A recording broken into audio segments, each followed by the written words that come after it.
Manasiganga Mataji, thank you very much for having us over. It's my pleasure. It's nice to see you again. Nice to see you. Visit your mother. Really? Yes. Jai Krishna. Anka. I didn't know she was here. She's here. She's here for 14 years. Jai Shri Krishna. Jai Shri Krishna. Jai Radhe. Jai Radhe. Very nice. Maybe we'll just chant for 5 minutes and then we can do Jai Radhamala and we can take a nice verse from Bhagavad Gita.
जय श्री कृष्ण बलराम जी की जय श्रील प्रभुपाद की जय श्रील गुरुदेव की जय गौर Premanand.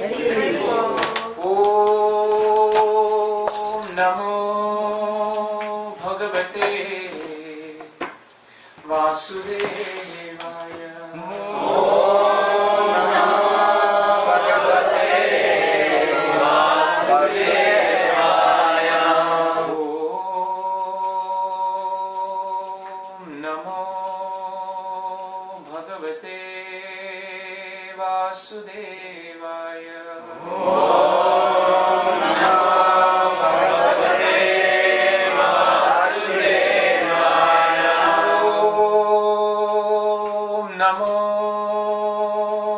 Bhagavate Vasudevaya.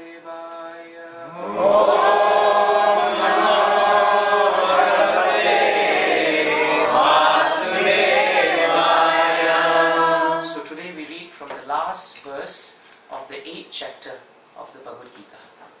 So if you have the verse, you can chant with me. Otherwise, we can just follow, and we'll try and say something on the wonderful purport that Prabhupada has given for this verse. Vedeshu yajneshu tapasu chaiva. Vedeshu yajneshu tapasu chaiva. Daneshu yat punya phalam pradishtam. Daneshu yat purna phalam pradishtam. Adyeti tat sarvamidam viditva. Adyeti tat sarvamidam viditva. Yogi param sthanam upaiti chadyam. Yogi param sthanam upaiti chadyam. Vedeshu yajneshu tapasu chaiva. Vedeshu yajneshu tapasu chaiva. Daneshu yat punya phalam pradishtam. Daneshu yat purna phalam pradishtam. Adyeti tat sarvamidam viditva.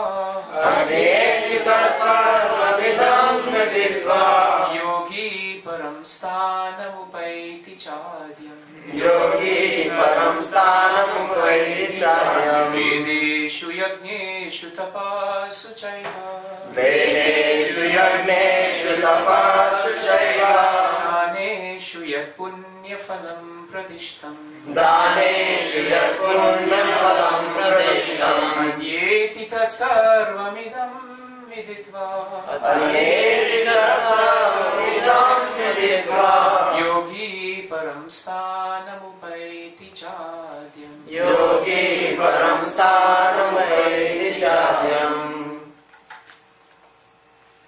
Vedeshu yajneshu tapasu chaiva. Vedeshu yajneshu tapasu chaiva. Daneshu yat punya phalam pradishtam. Daneshu yat purna phalam pradishtam. Adyeti tat sarvam idam viditva. Adyeti tat sarvamidam viditva. Yogi param sthanam upaiti chadyam. Yogi param sthanam upaiti chadyam. Any of the Matajis? The left hand side. Vedeshu yajneshu tapasu chaiva.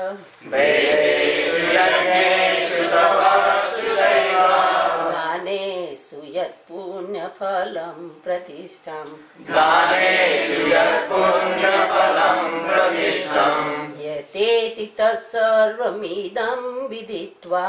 Adyeti tat sarvamidam viditva.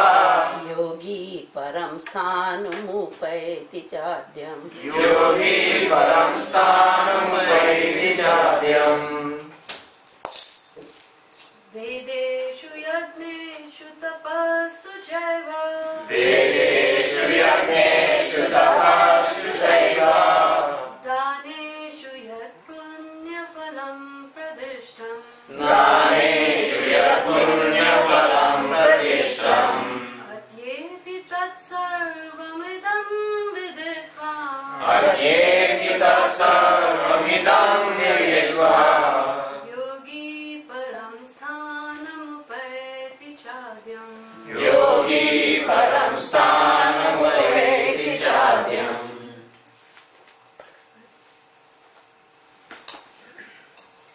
Vedeshu yajneshu tapasu chaiva. Vedeshu yajneshu tapasu chaiva. Daneshu yat punya phalam pradishtam. Daneshu yat purna phalam pradishtam. Adyeti tat sarvamidam viditva. Adyeti tat sarvamidam viditva. Yogi param sthanam upaiti chadyam. Yogi param sthanam upaiti chadyam. Thank you. Vedeshu. Vedeshu. In the study of the Vedas. In the study of the Vedas. Yajneshu. Yajneshu. In the performances of yajna. In the performances of yajna. Sacrifice. Sacrifice. Tapashu. Tapashu. In undergoing different types of austerities. Undergoing different types of austerities. Cha. Also. Eva. Certainly. Daneshu. In giving charities. Yet. That which. Punya phalam. Result of pious work. Radishtam. Indicated. Atyeti. Surpasses. Tat sarvam. All those. Idam. This. Viditva. Knowing. Yogi. The devotee. Param. Supreme. Sthanam. Abode. Paiti. Achieves. Cha. Also. Adyam. Original. Translation and purport by His Divine Grace A.C. Bhaktivedanta Swami Srila Prabhupada Ki. Please repeat the translation. A person who accepts the path of devotional service is not bereft of the results derived from studying the Vedas, performing sacrifices, undergoing austerities, giving charity, or pursuing philosophical and fruitive activities. Simply by performing devotional service. He attains all these. And at the end, he reaches the supreme eternal abode. Please hear the purport. This verse is the summation of the 7th and 8th chapters, which particularly deal with Krishna consciousness and devotional service. One has to study the Vedas under the guidance of the spiritual master and undergo many austerities and penances while living under his care. A brahmachari has to live in the home of the spiritual master just like a servant, and he must beg alms from door to door and bring them to the spiritual master. He takes food only under the master's order, and if the master neglects to call the student for food that day, the student fasts. These are some of the Vedic principles for observing brahmacharya.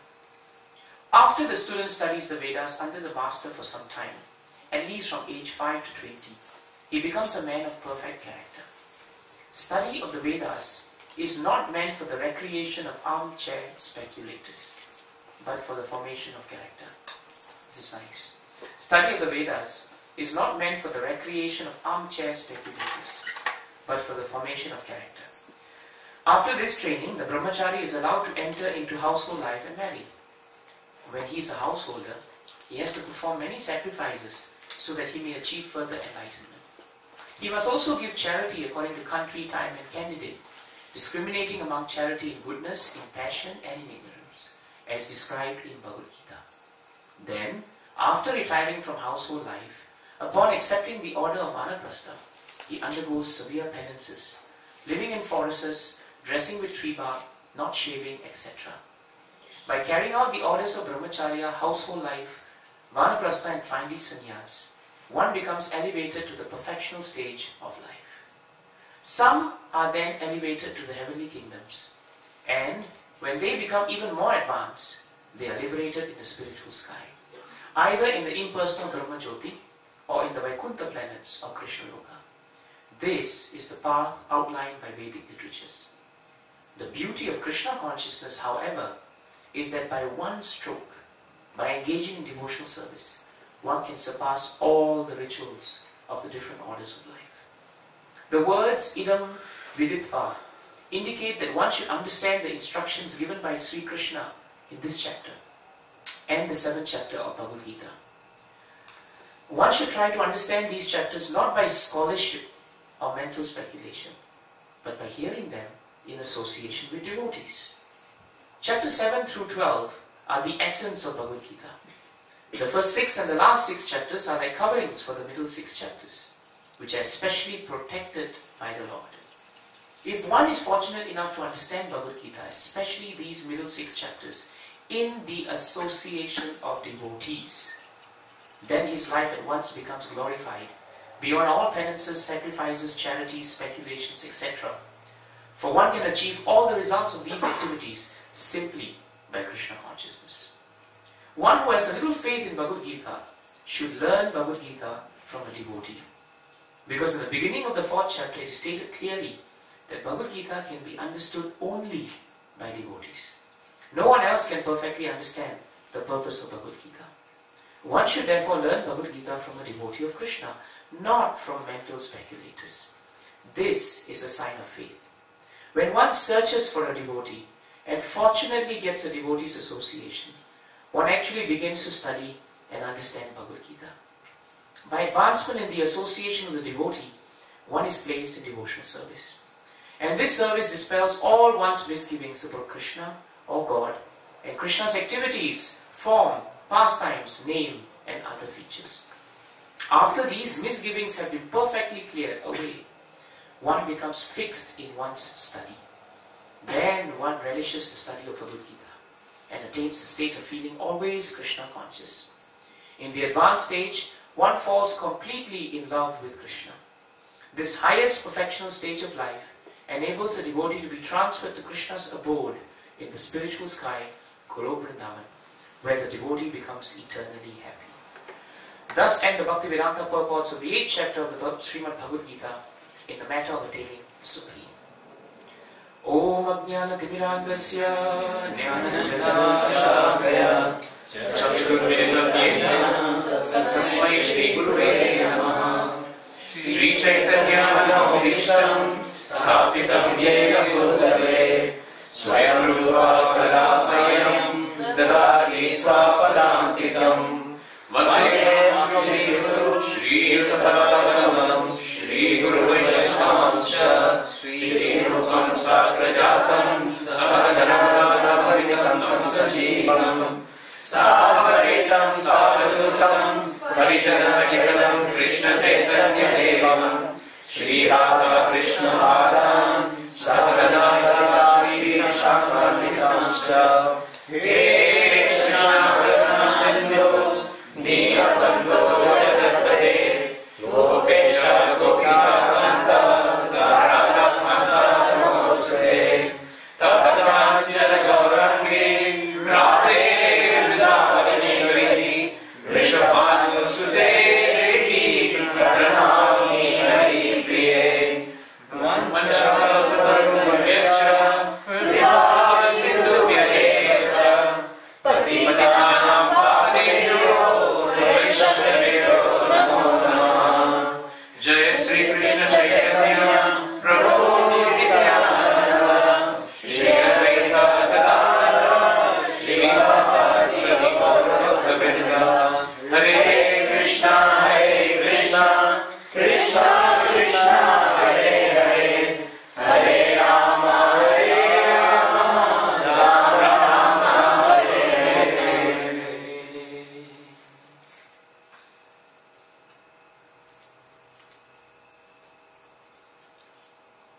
There is a very nice verse that we must understand to really appreciate the meaning of devotional service. Very often we use the word bhakti in a very whimsical manner. And very often we connect bhakti to the heart. But if you connect bhakti to the heart without any form of actual practice, then it becomes speculation and it becomes sentiment. But here very nicely it is stated that in devotional service, or by taking up devotional service, Krishna is telling us that we don't lose anything.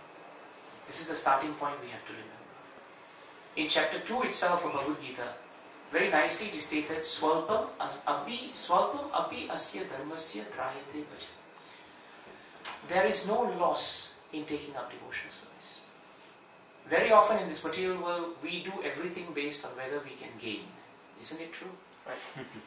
We come to the program, for example, to think what we can gain. And even if we don't come for anything else, at least we know at the end of the program we'll have some prasadam. That's a big gift. Otherwise it's very difficult to get prasadam anyway. So that way, we are conditioned to looking out for what I can get from something. And in this material world, whatever that is gained in this material world cannot stay with us. This fact is very hard for us to accept. but it is a fact of all facts. Because the nature of this world is that it is bhautikānam ca bhavanam. Nothing in this world will not deteriorate. The nature of everything in this world is that it will deteriorate. That includes whatever you have. That includes your body. And that also includes our relationships.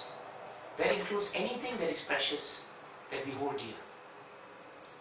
In this world also, even if you are not totally spiritual in nature, if you are religious, very often people come to Krishna, people go to temple, because they feel that they should get some kind of punya. That's why they perform sacrifices. There are this yajna and that yajna. They perform all kinds of austerities. They perform tapas so that they can get something. They also perform charity. They do annadan. Why? Because they feel all these things will do them good. And ultimately they'll get good karma, and ultimately they can enjoy. Very often people also perform fruitive activities because they want the fruits. That's why we perform the activities, because we want fruits. And whether the fruits are sour or the fruits are sweet, we still want to continue with some activity, hoping that today the fruit will not be sour. Even though most of the time, by experience, most of the fruits that come out in this material world are very often sour. But still, we hope against hope that we'll find that corner somewhere where we will get this ultimate happiness. But what Krishna is saying at the end of chapter 8 is something that we should take to heart. Krishna is saying that in this world we run after fruitive activities. We always like philosophy. We like to be armchair speculators. We like to get results of fire sacrifice and this sacrifice and that sacrifice. We perform so much charity, and we want all the results that the Vedas can give us. But what we don't realize is, simply by performing bhakti, all that we can gain from all this is automatically achieved. We don't lose anything. This is a very important point. And this is why bhakti, the process of devotional service, is so powerful. It is so powerful that not only will it give you all these items, but it gives you something more. It actually gives you a connection with the Supreme Personality of Godhead. And once one is connected to the Supreme Personality of Godhead, then the most important thing we should remember is that a person who is connected to Krishna, he attains eternal, everlasting peace. Why? Because Krishna is eternal and Krishna is everlasting. If you try to connect yourself to something which is not everlasting, how can you get something which is everlasting? It just doesn't make sense. That's why we always appeal to devotees. Use logic. If you try to hold on to something which is temporary, but you want something permanent from that, how can that ever be? To get something permanent, you must connect yourself to permanence. Otherwise, you're not going to get anything. The only thing in this entire world which is consistent is God. Nothing else is consistent. And those devotees of the Lord who are connected to Krishna 24 hours a day, who are greatly inspired by Krishna and who have nothing in their hearts except Krishna, these devotees, they are also considered permanent. Why? Because they are always giving Krishna and they do not give anything else. This is a very important point for us to remember. The hallmark of a devotee of Krishna is that he wants nothing from you, but he only wants to serve you and he wants to give you Krishna. If you are fortunate to come across such a person, then you know that that person can give you Krishna. This is the greatness of a pure devotee of the Lord. So this is the greatness of performing bhakti. In Kali Yuga, very difficult to perform fire sacrifices. I don't know whether here you have these priests who come and perform fire sacrifices. In Singapore, many people like to do that. And they don't realize that at the end of all the fire sacrifices, the only thing that they have sacrificed is their money. And they have gained nothing. If you go to an astrologer in Singapore, immediately you tell him that you have some problem. He will think, foolish man, that's why you have come to see me, because you have a problem. But he won't tell you that. Then he will look at your horoscope. Whether or not he knows how to read it or not, he will tell you, yes, there's some problem. And because you have come expecting that he will confirm you have problem, you also become satisfied. Yes, it's true, I have some problem. But he doesn't know your problem. And you think he knows everything. So he knows that you want to hear that you have a problem. So he makes you hear what you want to hear. And after telling you that this problem is very big, he knows that you will want to find solution to problem. So he will tell you, because I know what your problem is, even though he doesn't know what your problem is, but you think he knows what you know your problem is. Then he tells you that it can be settled very easily if I just do some ceremonies to align all the grahas, and then you'll be alright. And you decide, alright, I have to do that. And he says, that's alright, but it will cost you this, and it will cost you that. And you say, what is that? What is money? It's nothing. And after paying all that, you expect that the problems will end. The problems may end, but we know the nature of this material world. The problem comes in another form, another shape. But a problem is a problem. It doesn't have to come in a particular way. Devotional service doesn't solve the problem by making the problem go away. It doesn't. Because devotional service makes us accept that the problems that are coming are useful to us. Totally different outlook. A devotee sees problems as opportunities to increase our faith in Krishna. A devotee doesn't see problems as obstacles. He sees them as opportunities to remember Krishna more. Because only in difficulty suddenly we all become pious, isn't it? I remember whenever I came to the junction of major exams, that month my chanting was good. All the shlokas of Bhagavad Gita, they could stick in my head. I was always praying for the mercy of the good Lord. And my mother would think, how come suddenly he became pure devotee? But the moment the exams finish, Krishna goes out and I take a break. I apply for annual leave from Bhakti until the next problem comes. So this is the mood in which we do. But even that devotional service, which is done to eradicate problems, because we are connected to Krishna, Krishna purifies us. Even if we do not go to Him purely to go back to Krishna. That is why Bhagavad Gita says, even a little bit of devotional service, you will be allowed to retain it. That means if you get your MBA in this life, unfortunately for you, when you are born in your next life anywhere, you will not come out with your MBA certificate. Have you seen any baby coming out with anything? Nobody even comes out with Pampers. Isn't it true? They don't. Does any baby come out smiling? No. I have not heard of that yet. And even if the baby comes out very peaceful and sadhu and quiet, all the doctors become worried. Why is the baby so quiet? They turn him upside down or turn her upside down, give her a good slap on the back. And when the cry comes out, then we say, this is very nice.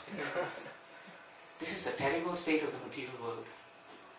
And yet we think we are going to find happiness here. Devotional service is different. Because in devotional service, even if you perform 1% of devotional service today, and after you leave Manasiganga Mataji's house, suppose for some reason, Yamaraj decides that you have to go with him, that 1% of devotional service gets carried over to your next life. It does. No doubt about it. And that is why a really intelligent, commonsensical person will start chanting Hare Krishna, Krishna Krishna, Hare Hare, Hare Ram, Ram Ram, Hare Hare. Because he knows I have nothing to lose and everything to gain. This is the point of devotional service that Krishna is saying here. Simply by performing devotional service, he attains all this, and at the end, he reaches that supreme eternal goal. That's why Krishna says in Bhagavad Gita 9:22, what's that verse, Prabhuji? I just looked at him and I forgot the verse. Jai Jai Desham Nitya Abhilkaram Yoga Shemam Mahamyaham